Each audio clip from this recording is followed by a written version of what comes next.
सवाल ये आ जाता है कि स्पेड एक्स इतना इम्पोर्टेंट क्यों है।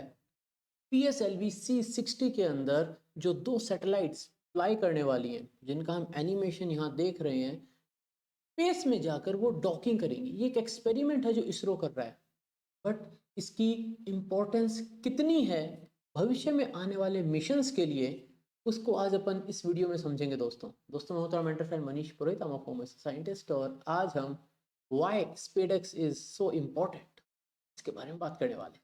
चालू करते हैं।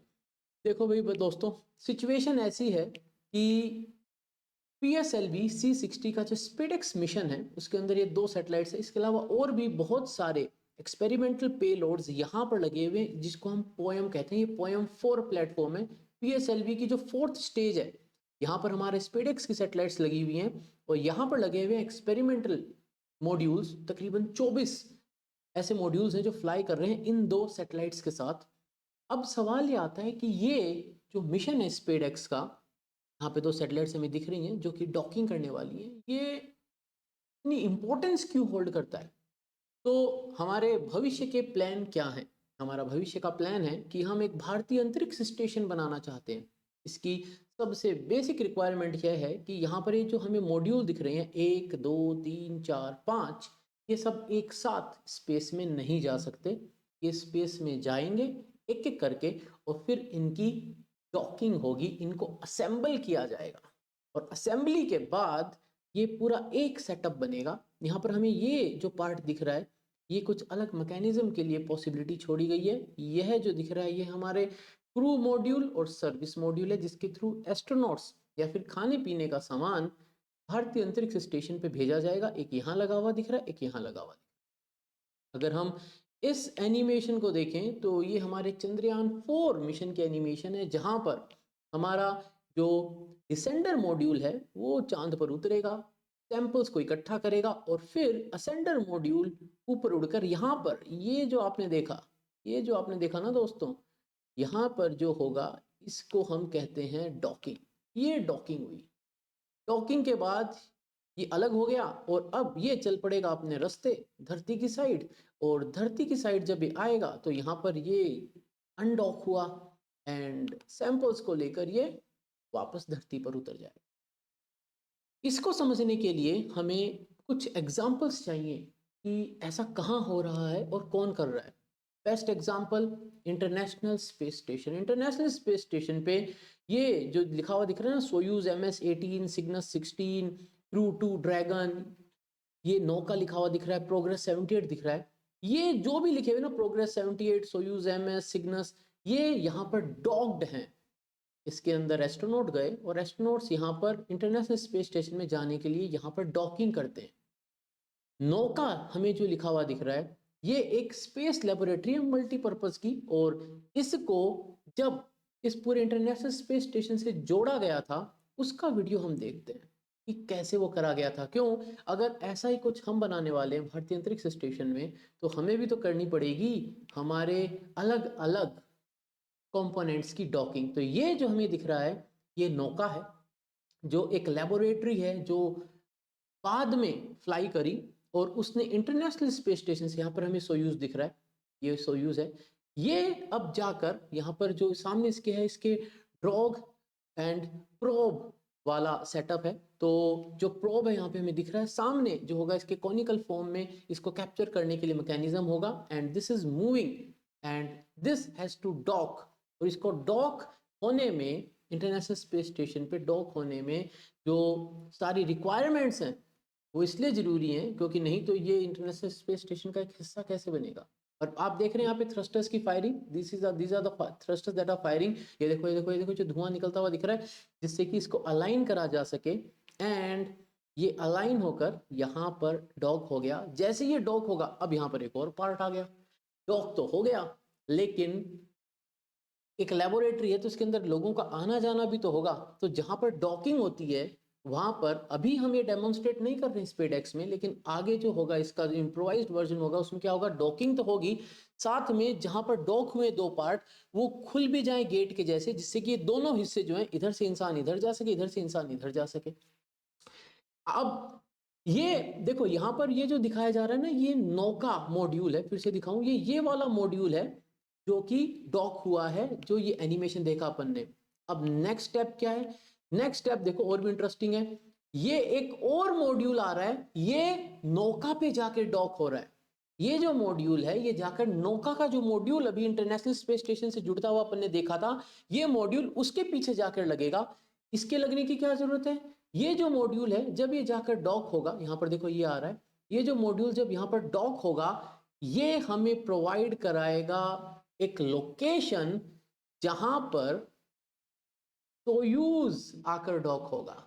तो सोयूज जो है उसकी डॉकिंग करने के लिए जो पोर्ट हमें यहाँ पे दिख रहा है, जहां पे जाकर डॉक होना चाह रहा है, ये डॉक होगा इस मॉड्यूल के पीछे की साइड, और ये जो मॉड्यूल है ये डॉक हुआ है इस नौका मॉड्यूल के पीछे की साइड। यानी अब इस फोटो को देखो, नौका मॉड्यूल है, नौका मॉड्यूल के पीछे ये नौका मॉड्यूल है, ये वाला जो पार्ट है ये है, ये वाला पार्ट। इसके पीछे ये देखो, ये दिख रहा है जो स्ट्रक्चर, ये स्ट्रक्चर यहाँ पर डॉक हो रखा है, और यहाँ पर आकर अब जो डॉक होगा वो ये मॉड्यूल है। अब लेट्स कंपेयर इट विद भारतीय अंतरिक्ष स्टेशन। तो हमने एक मॉड्यूल को डॉक किया, उस मॉड्यूल को डॉक करके हमने उसके ऊपर हमारे क्रू मॉड्यूल को डॉक किया। तो इस तरीके से डॉकिंग जो है स्पेस में बहुत बेसिक रिक्वायरमेंट है अगर हम भारतीय अंतरिक्ष स्टेशन की बात करते हैं तो। नाउ लुक एट दिस, ये चाइना का प्लान है कि किस तरीके से वो इंसानों को चांद पर लेके जाएंगे। तो 2 रॉकेट लॉन्च करेंगे, एक रॉकेट में उनका लूनर लैंडर जाएगा, और जो दूसरा रॉकेट है उसके अंदर उनका क्रू और सर्विस मॉड्यूल जाएगा। दोनों इन स्पेस डॉक करेंगे और फिर लूनर लैंडर अलग होकर लैंड कर जाएगा चांद पर। एस्ट्रोनॉट्स उसमें से उतरेंगे, अपने सारे कर्तव्यबाजी करेंगे, जो भी एक्सपेरिमेंट करना है वो करेंगे।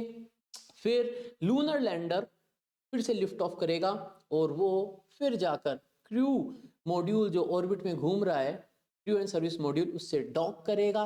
उससे डॉक करने के बाद वो फिर से धरती की साइड आएंगे, और धरती की साइड आकर वो धरती पर री एंट्री करेंगे। ऐसा पहले हुआ है? बिल्कुल हुआ है दोस्तों।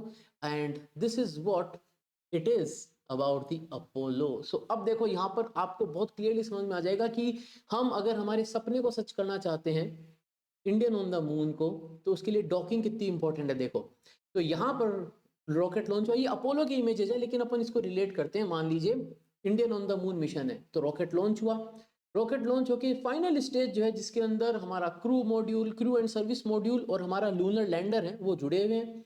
यहाँ पर ये क्रू एंड सर्विस मॉड्यूल है जो इसके आगे लगा हुआ था, यहाँ से सेपरेट होता है, गोल घूमता है, एंड ये गोल घूमकर इसका ये जो नोज दिख रहा है ना, ऐसे तिकोना सा, ये जो ब्लैक यहाँ का पार्ट दिख रहा है, इससे आकर डॉक हो जाता है।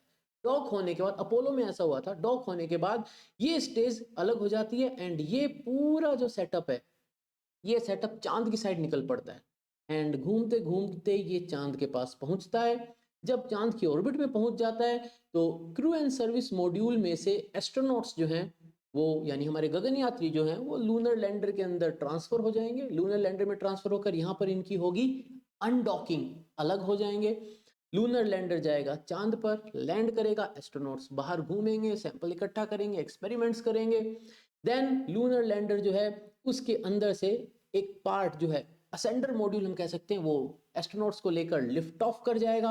वो लिफ्ट ऑफ जब करेगा तो वो पहुंचेगा ऑर्बिट में, और वहां पर ऑलरेडी जो क्रू एंड सर्विस मॉड्यूल है, ये जो पार्ट है जिसको हम छोड़ के निकले थे, वो ऑर्बिट में होगा, एंड यहाँ पर फिर से होगी डॉकिंग। और डॉकिंग के बाद एस्ट्रोनॉट्स जो हैं, यानी हमारे जो गगन यात्री हैं, वो इस मॉड्यूल से ट्रांसफर हो जाएंगे हमारे क्रू एंड सर्विस मॉड्यूल में। इसको हम डिस्कार्ड कर देंगे। क्रू एंड सर्विस मॉड्यूल जो है अपने इंजन्स को फायर करके चल पड़ेगा धरती की साइड। जब धरती की ऑर्बिट में आ जाएगा तो यहाँ पर इस पार्ट को, पीछे वाले जो सर्विस मॉड्यूल है, इसको हम जेटिसन ऑफ कर देंगे, और ये है हमारा क्रू मॉड्यूल जो वापस आकर लैंड कर जाएगा धरती पे। और हमारे गगन यात्री जो हैं वो चांद की एक बहुत ही अद्भुत सी यात्रा कर कर वापस धरती पे आ जाएंगे। तो अब यहाँ पर हमें यह समझ में आ गया कि क्यों डॉकिंग जो है उसको सक्सेसफुली होना जरूरी है। क्योंकि जब हम भारतीय अंतरिक्ष स्टेशन की बात करते हैं तो जैसे हमने देखा कि एक नौका मॉड्यूल जो था उसको इंटरनेशनल स्पेस स्टेशन के एग्जिस्टिंग स्ट्रक्चर पे जब जोड़ना था तो ये तभी जाकर जुड़ सका जब इसके पास प्रॉपर डॉकिंग मैकेनिज्म था। तो that is what will be required जब हम हमारे इन मॉड्यूल्स को, भारतीय अंतरिक्ष स्टेशन के मॉड्यूल्स को जोड़ेंगे। एक पार्ट हमें यह भी पता चल गया कि जब हमें डॉकिंग करनी है, हमारे क्रू को लेके जाना है हमें, तो क्रू को लेके जाना है तो भी हमें डॉकिंग मनूवर करना पड़ता है। तो जब हम बात करते हैं हमारे भारतीय अंतरिक्ष स्टेशन की, तो यहाँ पर ये जो पॉइंट है जहाँ पर हमारा क्रू और सर्विस मॉड्यूल आकर डॉक होगा गगनयान का, तो यहाँ पर डॉकिंग चाहिए। इसको बनाने के लिए डॉकिंग चाहिए, इसके ऊपर हमें क्रू को भेजना है तो डॉकिंग चाहिए। एंड अगर हम हमारे mission of Indian on the moon को अगर हम सच्चाई की एक शेप देना चाहते हैं तो यहाँ पर डॉकिंग चाहिए। एक पार्ट अनडॉक हुआ, लिफ्ट ऑफ हुआ यहाँ से लूनर असेंडर मॉड्यूल का, फिर से डॉक हुआ, देन अनडॉक होके अलग हुआ, जेटिसन हुआ। एंड चंद्रयान 4 की अगर बात करें तो चंद्रयान 4 के अंदर भी हम अगर इसको देखें तो I will stop the image. यहाँ पे ये देखो, यहाँ पे सेपरेट आउट हो गया, ये पूरा पार्ट जो है ये चांद के ऊपर जा रहा है एंड गोइंग गोइंग गोइंग ये सेपरेट हुआ। ये डिसेंडर मॉड्यूल है जो लैंड करेगा, ये असेंडर मॉड्यूल है जो सैंपल लेकर वापस आएगा। मूविंग मूविंग मूविंग लैंड, ये हम कर चुके हैं, विक्रम लैंडर से हमने देखा। एंड देन सैंपल इकट्ठा करके हमारा असेंडर मॉड्यूल लिफ्ट ऑफ हुआ। This is docking. तो चंद्रयान 4 को भी सक्सेसफुल होना है तो डॉकिंग चाहिए। कुल मिलाकर भारत के जितने भी आने वाले एम्बिशियस बड़े बड़े मिशंस हैं, उन सबको अगर सफलता हासिल करनी है तो यह जो मैकेनिज्म है जो इसरो टेस्ट करने वाला है 30 तारीख को स्पेडएक्स में, इसकी सक्सेस बहुत जरूरी है। तो दोस्तों ये था एक छोटा सा वीडियो यह बताने के लिए कि why we need SpaDeX to be a successful mission. पसंद आए तो लाइक शेयर सब्सक्राइब करना, बेल आइकन जरूर दबा देना, कमेंट सेक्शन में जरूर से बताना कैसा लगा। मिलेंगे अगले वीडियो में दोस्तों, तब तक के लिए जय हिंद।